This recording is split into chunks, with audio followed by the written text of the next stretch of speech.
All right, horror fans, get ready because tonight we are going deep, deep into Halloween H20. Oh, yeah. This one's a treat. This isn't just some rehash, throwing Michael Myers back on screen for easy scares. Nope. This one brought Jamie Lee Curtis back as Laurie Strode like 20 years later. 20 years. Can you imagine the weight she's carrying? It's incredible. And H20 really leans into that, you know? It's not afraid to explore the trauma, the scars that linger long after the physical wounds have healed. Right. And Laurie, or should I say Carrie Tate, talk about burying the past. Right. New name, new life, headmistress of a fancy private school in California. That's about as far from Haddonfield as you can get. And you can't outrun your demons, right? Mm-hmm. Our sources say she's still got those walls up, pills, booze, struggling to connect to their son. It's like she's waiting for Michael to reappear, even though everyone thinks he's gone for good.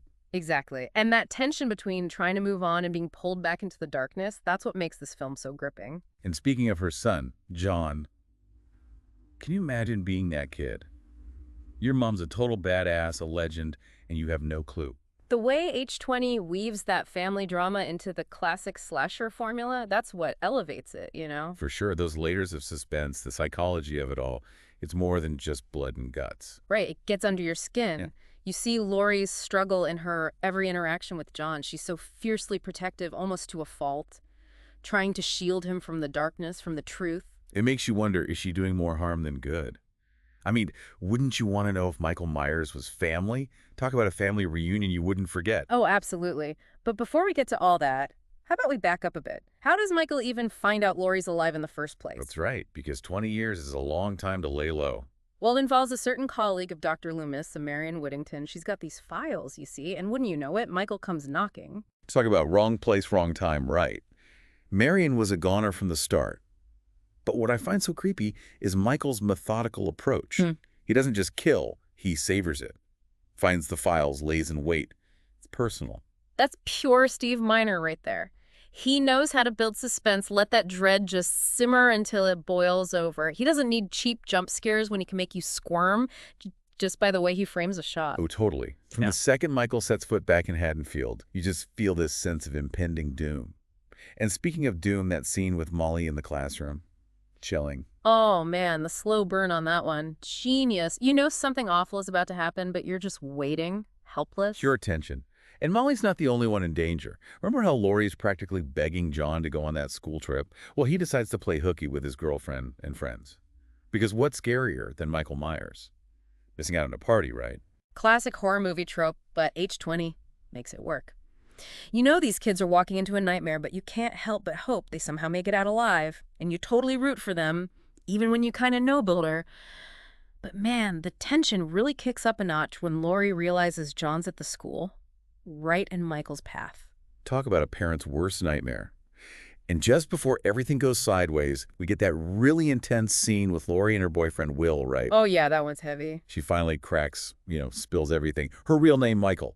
The whole horrific story. It's such a raw, vulnerable moment. You see how deeply this trauma has affected her, how she's practically a stranger to herself, and to finally open up like that to someone she cares about, it's terrifying, but also like a huge weight off her shoulders. And how does Will react? Thinks she's kidding. Which, can you blame the guy? It's such a gut punch for Laurie, though. Like, even the person closest to her can't grasp the nightmare she's been living. Totally. And it's this turning point for Laurie. It's like she can't hide anymore.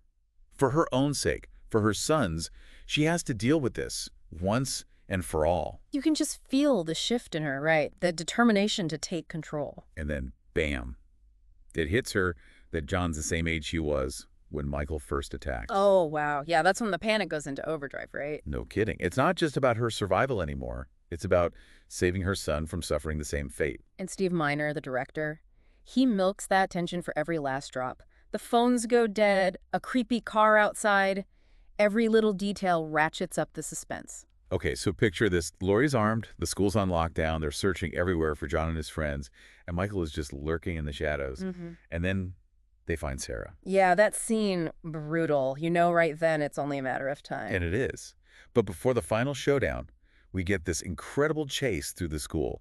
Laurie and Will are desperate to find the kids, and John and Molly are doing everything they can to stay one step ahead of Michael. Talk about edge-of-your-seat action. And the way Miner uses the school setting, genius. Right. Those long hallways, those dark classrooms, you feel like there's nowhere to hide. And when Laurie and Michael lock eyes through that window, chills. You can practically feel the history between them, the years of fear and rage all coming to a head. Like they both know this is it, the final showdown, no more running. But then, out of nowhere, Will gets shot, accidentally, by the security guard, Ronnie. Tragic. Just so unnecessary. But it shows how quickly things can go wrong, how fear can make people do crazy things. And from there, it just gets more intense. Michael goes after Laurie, John, and Molly. They barely escape in a car, but Laurie's done running. That's what I love about her character arc in this film. She goes from being this terrified victim to like this warrior ready to take on the demon that's haunted her for years. And you know she means business. Instead of driving to safety, she turns that car around. She's going back for Michael. Talk about a badass. Laurie Strode, she's done being afraid. She sends John and Molly off in the car and circles back, trapping Michael inside the school. And she's not messing around this time. She grabs a fire axe. And you can just see that look in her eyes, you know. She's done being afraid.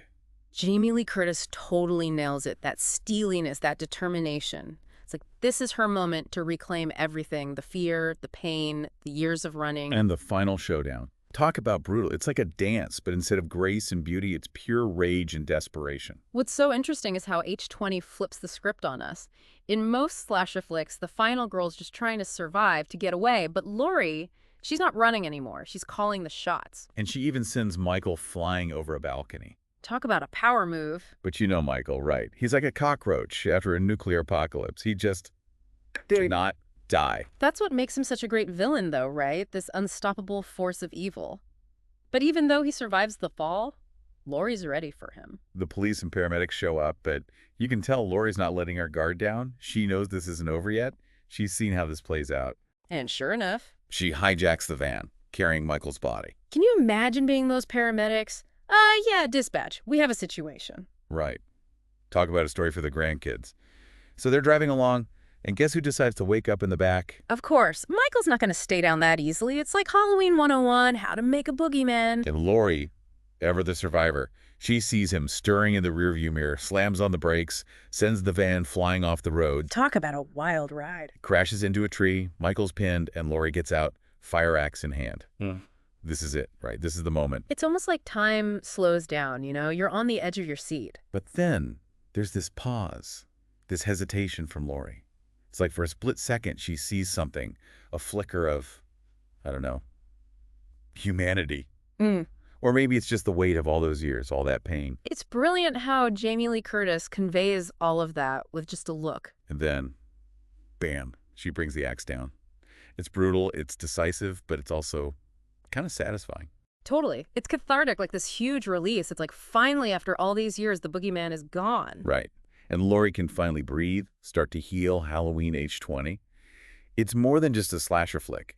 It's a story about confronting your demons, about finding the strength to overcome even the most unimaginable trauma. Yeah. And if you haven't seen it, what are you waiting for? It's a must-watch. Just maybe keep the lights on, you know, just in case. Good advice. And don't forget to like, comment, and subscribe for more killer movie reviews. See you the next deep dive.